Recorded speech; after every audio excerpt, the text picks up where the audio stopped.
How's it going today, guys? So, you can already tell this is a slightly different video. And this series that I'm going to start is going to be slightly different. Mostly because I said I was going to work on three things this year. The 47, GMC, the Triumph Tiger Cub, and I want my 63 Chevy too.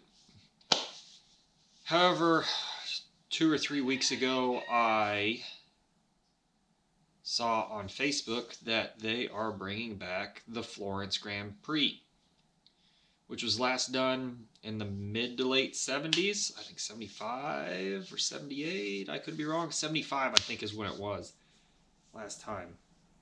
Like I said, I could be wrong.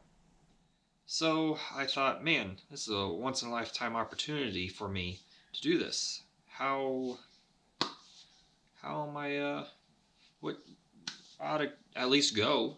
And then I thought, why not run a bike? So then I got to thinking, well, what do I got? The KT250, that's going to be a little too slow. That's about it for dirt bikes in here. I got my CL200, but it's I just put brand new turn signals on it, and I hate to take those off for a race because the possibility of laying it over. I got the Tiger Cub. That may take a little bit longer to put together than I think it should, especially to go to this. So I hopped on Facebook Marketplace and Craigslist and kind of looked over the bikes, and there's not much. It's very slim pickings now. Very slim pickings right now, which is, I guess I haven't looked for bikes in a long time. Usually what I have kind of finds me. I just happen to look for something, but I didn't see anything. So I got to thinking, man, what could I ride? I remember I have my 1978 KD 175. Now, this bike's got a little, if you've personally know me and been around, especially the time I was riding it, the stories that are behind it, not good stories. It's not a great bike. So a little history of it. My first bike I got from my grandpa was a 74 Kawasaki F7 175cc Enduro. He had used that. This was the parts bike, and it had been sitting out in the tree rows for years. So he said, yeah, I don't care, take it. And then a couple months later, he called me up and said, bring the truck over. You can have the KD. I kind of understand why now. By the time I was pretty stoked. So this bike is probably the first bike I ever rode on with my grandpa.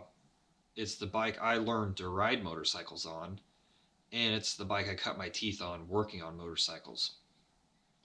Learned a lot with that. And this bike is when I got it, it would take a good 15-20 minutes to get it started,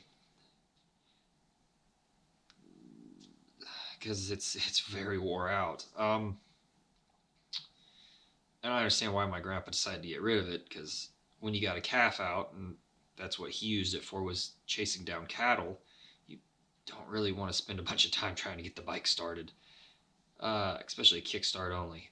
So I spent a lot of time riding that bike, and I gave it up about 10 years ago because I had bought a 72 Kawasaki F7, which ran great. It was a great running bike, had its little bit of problems, and I eventually sold it. Don't really regret it, but I do miss the bike. So why don't we take a look at the bike? Well, here it is. For the last 10 years or so, it has been back here and stored. Yeah, so let me pull it out and see if it's locked up. Well, here it is. This bike. The ups and downs I've been through with this bike. Now the seat looks really good on it. I actually reupholstered that seat in college, quite a while ago. You'll notice a strange gusset down in that area. That's because the frame is cracked, and that was my dad's solution to fixing the bike so I could keep riding it. The rear tire is huge. It's massive on that thing. And we couldn't never figure out where it came from. Grandpa didn't remember putting it on, but it's there. So problems I know of this bike. There is no kill switch. The skid plate up front is cracked. That's easy stuff though. I need to fix the frame, obviously. The gas tank leaked horribly. The reason it's painted black, it was green. And I may interlay some pictures in here of it.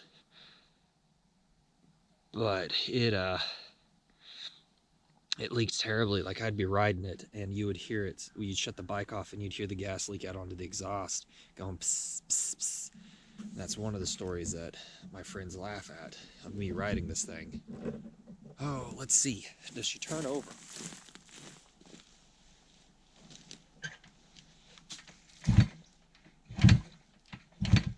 Well, it turns over. So that's a good start. Whew. Throttle cable still works. Clutch and brake cable's a little shot. Rear brake cable still works. So it's not looking too bad. The rear wheel's dragging a little bit. We'll take a look here closer at some of the other stuff on this. Let's take a look at this other side. This bike, the rear wheel's kind of locked up, so I don't know if the chain's real sticky or not. I got a lot of drywall. I know it's flat. The exhaust pipe obviously has been cut way short. What else do we got here? It has been beat to death up here. The front forks, they were taped on at one point. I can't remember if I did that or that's how I got it. These throttle cables always break on me right here.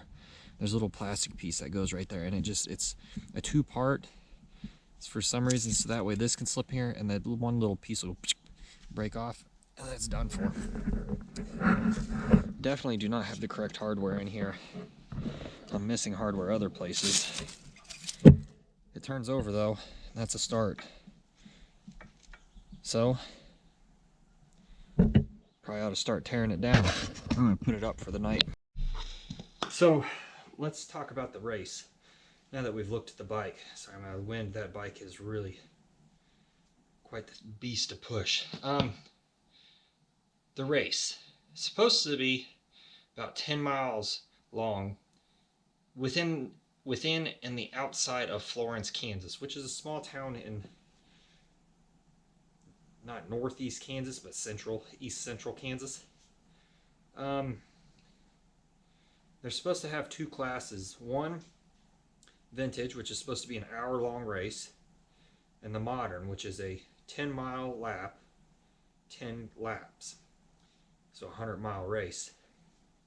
It's all supposed to happen Memorial Day weekend. So it's, I think it's February 13th today, day before Valentine's Day, don't forget. Well, this video will air a little bit later. So I have a little bit of time. Things I know that are wrong with that bike. When I start working on it, the gas tank we obviously know. Gonna have to go through and freshen up the seals. I did already think ahead and buy a gasket set. The bike. I could swear I put standard rings in this bike, and I'm pretty sure it's 60 over. Hence a lot of my problems later on trying to ride it. It did ride, just didn't have a lot of compression or go very fast. So, with that being said, I'm going to post a link of the Facebook page for the race down below this video. So if you want to check it out or go, that's cool too. So that's where we're at with the bike. I know I need to take off the top end. I want to rebuild the top end. Probably ought to look into a clutch, or at least look at the clutch. The exhaust studs on that thing are non-existent, so it has no exhaust hookup. So I really need to fix that. But that's something I could do while the jug is off. Might need to bore it. Now this isn't one of the Kawasaki's that have the electroplating on it. This was done slightly before that. So I ought to be okay there. Chain and, just general maintenance and try to see where it's at. I don't want to put a ton of money into it because I'm only really racing it for this, and then I probably won't ride it very much. Who knows? I might ride it a little bit more. But we'll see how it goes. I'm going to definitely repaint the tank green, and I have decals coming for the Kawasaki logo because I want everybody to know what I'm riding. Anyways, hopefully you guys liked the video. Thanks for watching. Check out the Facebook page. Check out the race that's coming up. Hope to see you there. Hope you guys follow my little journey here of me rebuilding the bike for the race. And I would like to thank you for watching. Hopefully I could see some of you guys there, and hopefully you guys possibly will take a bike there to ride. Thanks for watching.